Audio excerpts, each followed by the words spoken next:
Adesso vi faccio vedere la prima pagina del Gazzettino per capire un po' di cose di questo. Io onestamente ci ho capito poco, però vediamo se il Gazzettino ce lo spiega un pochino. Infatti il titolo in prima pagina è Tutti i nuovi divieti, il Premier firma il decreto che blocca le aziende, ecco chi deve chiudere e chi può restare aperto. Allora, io sono andato su una pagina che mi interessava in maniera particolare. Chi può muoversi e chi resta bloccato. Per esempio, per chi ha parenti malati. Voi sapete che non ci si può spostare dal proprio comune di residenza. Però possono andare a trovare i miei genitori, che in questo caso dovrebbero abitare in un comune diverso rispetto al nostro? La risposta ovviamente è no. Ma però ci sono casi particolari in cui lo spostamento viene autorizzato. Rientra tra le eccezioni alla regola l'assistenza a familiari anziani o malati che si trovano in situazione di bisogno. Questo è quanto scrive il Gazzettino di oggi, 23, nella pagina nazionale, tra 23 marzo.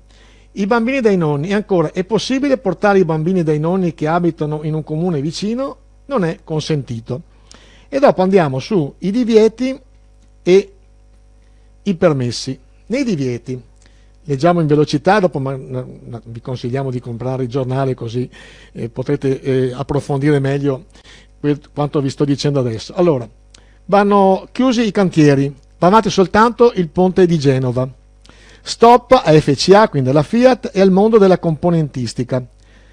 Tessuti, serrata per la moda, dubbi sulla ripresa. Naturalmente questo poi sarà uno dei problemi che affronteremo noi italiani subito dopo l'emergenza.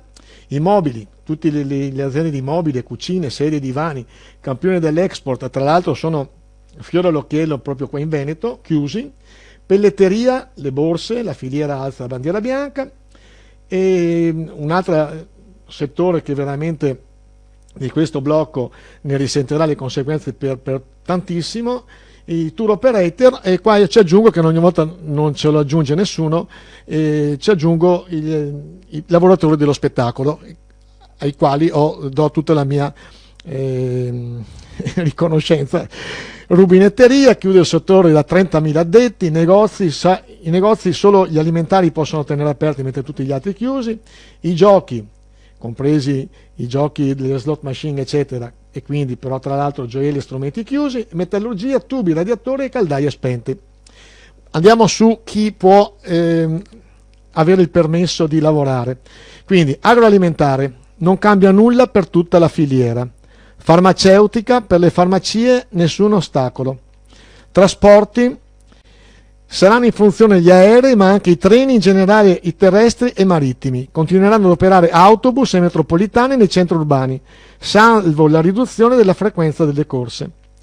Professione, sì a studi legali e commercialisti, per le attività professionali non ci saranno sospensioni nelle prossime 2 settimane.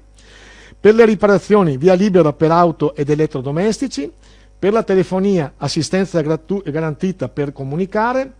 Lavoro domestico, colf e badanti possono lavorare, con dei distinguo che magari vi invito ad approfondire. Editoria, tra le attività commerciali che sono rimaste aperte in questi giorni ci sono le edicole. Non c'è chiusura per gli alberghi, restano aperti gli alberghi e strutture simili.